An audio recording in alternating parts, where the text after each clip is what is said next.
Guys, welcome back to my channel. तो आज हम लोग पढ़ेंगे ह्यूमन रिसोर्स डेवलपमेंट का सेकंड पार्ट। तो इसमें देखिए क्या होता है। सबसे पहली बात तो ये डेवलपिंग मेथड है। आपके डेवलपिंग मेथड दो तरीके के होते हैं। एक होता है आपका ऑफ द जॉब और एक होता है आपका ऑन द जॉब। इसमें कुछ है बट ये इंपॉर्टेंट नहीं है, तो इसको स्किप करते हैं और एचआरडी की तरफ आते हैं। तो जो एचआरडी है वो एक तरीके का part of the human resource management है। ह्यूमन रिसोर्स मैनेजमेंट का पार्ट है। अब आप कैसे जानोगे कि एचआरडी जो है वो ह्यूमन रिसोर्स मैनेजमेंट का पार्ट है। आप एक इस तरीके से मान लो कि जो आपका ह्यूमन रिसोर्स मैनेजमेंट है वो एक अम्ब्रेला है जिसके अंदर एचआरडी जैसे छोटे छोटे कॉन्सेप्ट्स आते हैं। ठीक है, जो कि स्पेशली डील करता है ट्रेनिंग एंड डेवलपमेंट।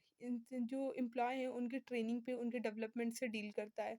तो according to the Nadler, Nadler कौन थे? नाडलर थे आपके जिन्होंने टर्म आपका एचआरडी दे रखा था। ठीक है, इनफैक्ट आप अपने फादर भी कह सकते हो एचआरडी का। तो नाडलर के अकॉर्डिंग जो एचआरडी है वो those learning experience which are organise for a specific time.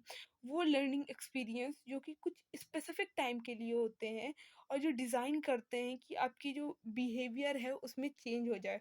यानी कि जो आपका एचआरडी है वो इस तरीके से होता है जिससे आपके जो खुद के बिहेवियर में, जो एम्प्लॉय के बिहेवियर में वो चेंज आए। आप कुछ अपना एक्स्ट्रा स्किल ऐड ऑन करते हो, आप अपनी पढ़ाई मतलब कि आप कुछ एक्स्ट्रा नॉलेज गेन अप करते हो। तो इस तरीके से आपका एचआरडी, यही एचआरडी होता है जिससे आपका डेवलपमेंट हो रहा है, वो आपका एचआरडी है।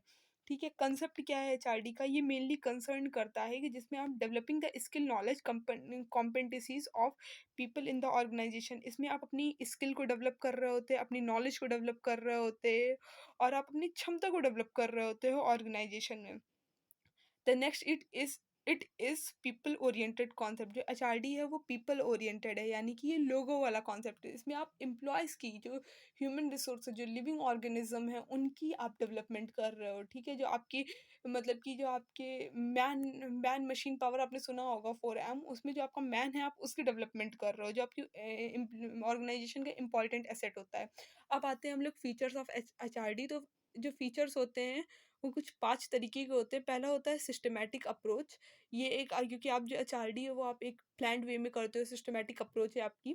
फिर आपका कॉन्टिन्यूअस प्रोसेस आता है। कॉन्टिन्यूअस प्रोसेस यानी कि आप मैंने पहले भी बताया था फर्स्ट पार्ट में कि आप एचआरडी कॉन्टिन्यूअस प्रोसेस में कर रहे होते हो, जिससे जो आपके एम्प्लॉइज़ हैं वो अप टू डेट रहें। ठीक है?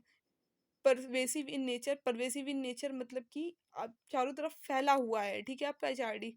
और क्या है? आपका नेक्स्ट है बेस्ड ऑन टेक्निक्स, यानी कि टेक्निक पर बेस्ड है। ठीक है, पीपल ओरिएंटेड मैंने पहले भी बताया, पीपल ओरिएंटेड कॉन्सेप्ट है। ऑब्जेक्टिव पर आ जाते हैं एचआरडी की। तो ऑब्जेक्टिव क्या होते हैं? पहला ऑब्जेक्टिव है to provide comprehensive framework for development of the employ in the organisation. आपके जो एम्प्लॉई हैं उनको एक कॉम्प्रिहेंसिव फ्रेमवर्क देता है, एक आपको परफेक्ट फ्रेमवर्क देता है कि आपको कैसे काम करना है। दूसरा होता है the develop of constructive mind and overall personality. आपकी जो आपका जो एक्टिव माइंड है, जो आपकी पर्सनैलिटी है, उसको डेवलप करता है आपका एचआरडी। नेक्स्ट होता है the boost the motivation level of employees. आपकी जो एम्प्लॉयज़ है उनका मोटिवेशन लेवल इंक्रीज़ करता है। वो अच्छे से मोटिवेट हो पाते हैं, वो बोर नहीं होते हैं, तो इससे आपकी जो ऑर्गेनाइजेशन की प्रोडक्टिविटी है वो इंक्रीज़ होती है। ठीक है? To develop the sense of team work and sense of belongingness toward the organisation. इससे आप क्या करते हो? आप अपने सेंस ऑफ टीम वर्क, आप टीम वर्क करना जानते हो। आप जानते हो कि कैसे चीज़ों से रिलेट कर सकते हैं, how to communicate with the people. इस एचआरडी से आपका ओवरऑल डेवलपमेंट हो रहा था। आप टेक्नोलॉजी के साथ अपग्रेड कर रहे होते, क्योंकि अगर आप नहीं आपने अपग्रेड किया तो आप क्या हो जाओगे? आप पीछे हो जाओगे and you don't know what to do that time. Okay, so आपको इट इज़ इम्पॉर्टेंट दैट कि आप अपने साथ टेक्नोलॉजी जो है वो उसको अप टू डेट कर रहे हो, आप कम्युनिकेशन सीख रहे हो, आप बिलोंगनेस पीपल से रिलेशन बनाना सीख रहे हो, कि कैसे कॉन्फ्लिक्ट्स में भी आप एक अच्छा वर्किंग इन्वायरमेंट क्रिएट कर सकते हैं, कैसे आप ऑर्गेनाइजेशन की प्रोडक्टिविटी बढ़ा सकते हैं, कैसे आप खुद से भी मोटिवेट हो सकते हैं, कैसे आप अपनी स्किल और नॉलेज को गेन अप कर सकते हैं। तो बेसिकली यही आपका एचआरडी सिखाता है। ठीक है, तो I hope you can understand this very easily and meet me at the third part.